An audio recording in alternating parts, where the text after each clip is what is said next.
Things that were unthinkable are now thought. Things that were thought are now said. Things that were unsayable are both said and done.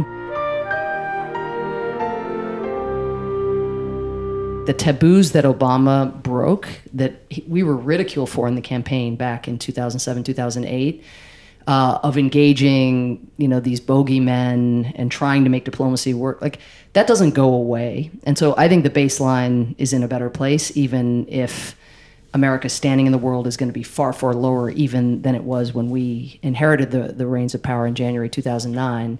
I think this is, no matter who was president, this is a time of transition because of, we in the 90s were a period of unipolarity in the wake of the Cold War.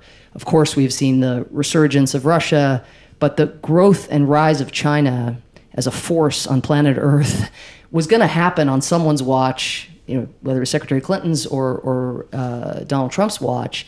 And so the power dynamics are shifting anyway, and Ben is completely right that U.S. leadership is, nothing gets done in the international system without U.S. leadership.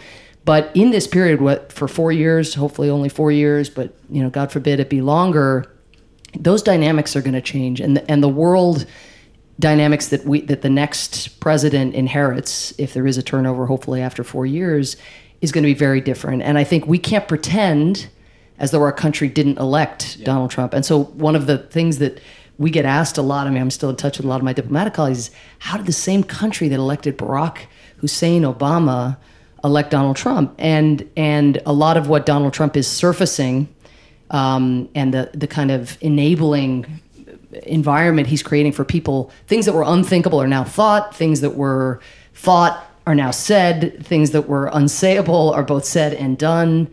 And that window into elements of the thinking that goes on in our society of racism and discrimination and so forth, we will, as diplomats, have to try to explain that. And hopefully there'll be some big repudiation that will make that narrative easier. And we'll have 2 data points, the election of Barack Obama and whatever comes next. But we have shown that we are capable of supporting a president who supports a set of things that the rest of the world, by and large, finds loathsome. Samantha's right. In some ways, what was going to happen maybe over the next 30 or 40 years in terms of a reallocation of power and influence in the world is being supercharged under Donald Trump.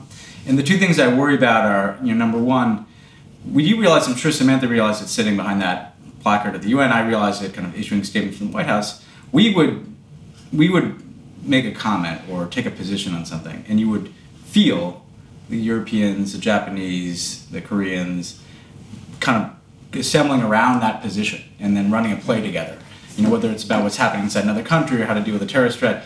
We were the unspoken captain of a group of countries that are democracies, really the leader of the free world, as trite as that phrase can sound. I think that's already gone. Those countries don't wait to see what we say about things. And frankly, I talked to people in Europe, and they're already charting their own course on foreign policy. They're not waiting to see what we say. Or if you're in Japan and he's threatening a nuclear war in your region, you want him to stop talking. You don't want him to lead, right? So one is, I think, this role that we have had since World War II, we don't have it anymore already. Now, hopefully, I think we get that back, but you don't know. That's a risk. That's the second thing, which Samantha kind of touched on, but we would, nobody else, maybe certain European, Nordic countries, try to promote human rights and democracy in other countries. It's hard to show up in Ethiopia and lecture them on civil society when we have trade interests and other interests. We have very little standing to do that anymore. To go to other countries and say, you need to, I don't know how many times you did, Samantha, but criticizing other countries for the way in which they treat media, or criticizing other countries for the way in which they treat minorities.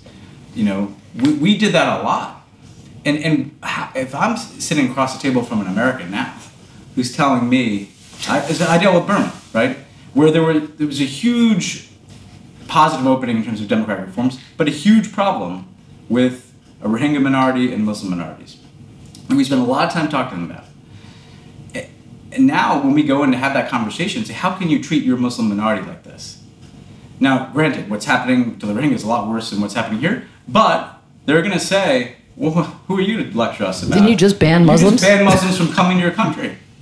Oh, you're mad at us because the Rohingya are getting evicted? You just announced that you're going to deport 800,000 people who are stateless.